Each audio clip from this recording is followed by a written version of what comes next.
நான் முதல்வன் திட்டம் இன்று தொடங்கப்பட்டதை அடுத்து ஆயிரக்கணக்கானோர் பல்வேறு மாவட்டங்களில் மனுக்களை அளித்து தீர்வு பெற்றனர்.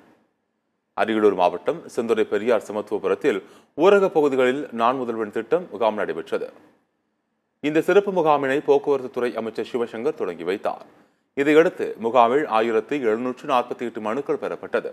பெறப்பட்ட மனுக்களுக்கு உரிய உதவிகள் வழங்கப்படும் என போக்குவரத்து துறை அமைச்சர் சிவசங்கர் அறிவுறுத்தினார். காஞ்சிபுரம் மாவட்டம் கோவூர் பகுதியில் உள்ள தனியார் திருமண மண்டபத்தில் நடைபெற்ற மாவட்ட கலெக்டர் கலைச்செல்வி மோகன் தலைமையில் முதல்வர் திட்ட முகாம் நடைபெற்றது. இந்த முகாமில் இலவச வீட்டுமனை பட்டா, முதியோர் உதவித்தொகை, வீடு கட்டுவதற்கான நிதி, வேளாண் துறை சேர்ந்த பல்வேறு மனுக்கள் வழங்கப்பட்டது. நாமக்கல் மாவட்டம் திருச்செங்கோடு ஒன்றியத்திற்கு உட்பட்ட ஊராட்சிகளில் முதல்வர் திட்ட முகாம் நடைபெற்றது. இந்த முகாமை மாவட்ட வருவாய் அலுவலர் சுமன் தொடங்கி வைத்தார். இந்த முகாமில் கோரிக்கைகளுடன் 500க்கும் மேற்பட்ட கிராம மக்கள் கலந்து கொண்டு தங்கள் தேவைகள் குறித்து மனு கொடுத்தனர். இந்நிகழ்ச்சியில் திருச்செங்கோடு கோட்டாட்சியர் சுகந்தி உள்ளிட்ட பலர் அதிகாரிகள் கலந்து கொண்டனர்.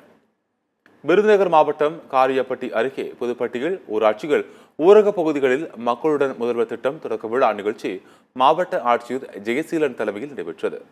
இதில் தமிழக நிதித்துறை அமைச்சர் தங்கம் தென்னரசு கலந்து கொண்டு பொதுமக்களிடம் மனுக்களை பெற்றார். மேலும் பல்வேறு நலத்திட்ட உதவிகளை அமைச்சர் வழங்கினார்.